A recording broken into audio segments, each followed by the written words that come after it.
Hello Capricorn, thank you for joining me for your weekly forecast for week commencing the 10th of April.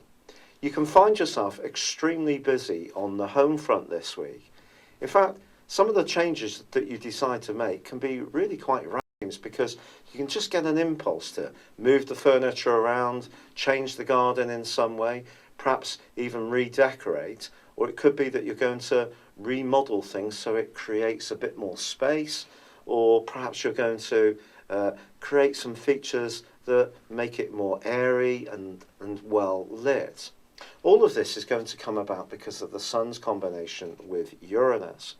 But also this can see you being very creative about starting a home-based office, or perhaps trying to be a bit more flexible about how you balance your family life with your own individual needs, because the full moon, which occurs on Tuesday, is about how you interact with the world at large. And it's important that you feel comfortable with that, and that's something that you're going to be looking at. Now, of course, Mars and Mercury have been combining in the most sociable, buoyant and effervescent part of your scope. But late last week, Mercury did go into a retrograde. If you are deciding to get together with a group of people and play host, it wouldn't be a surprise. But with Mercury retracing his steps, just make sure that everyone has the same understanding of the arrangements as you. If you're looking at life in a more romantic context, Mercury's retrograde could lead to some dates being changed at the last minute and a degree of frustration. But equally, it could be you who suddenly has an about turn on a plan of action. So in general, things are going to be pretty fluid, I feel, with people. Now, of course, last week, your ruling planet Saturn went into a retrograde, and it is in a very sensitive location. And it's squaring with Venus, which is in your sector of how you communicate. But your ideas may, at some levels, seem a little more stymied. The flow may not be quite as easily there. If you meet someone for the first time, for example, there could be parts of you that feel slightly inhibited, or things can seem a little cool even in an existing relationship. I think this can happen the most of all where perhaps there are some unspoken assumptions.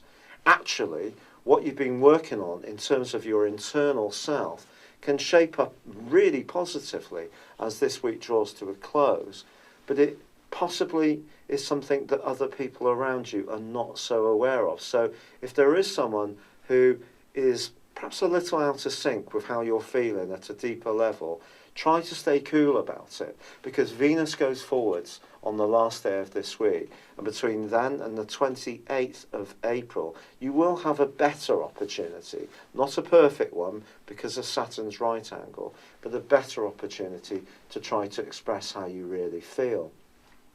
Now, Venus doesn't just control relationships, it controls business, and it also is about the things we want to attract to us. So if you are thinking about any kind of acquisition, just think about why you're doing it and what the impact would be if you get what you want. It is a very sensitive right angle. But I think the great thing about this week is that it holds some surprises, and that's going to make it really interesting. But if you choose to, Mars and Mercury can see you react to any kind of situation with good humour, which is your greatest strength. It's been a real pleasure being with you, Capricorn. Thanks for joining me. Good luck and goodbye for now.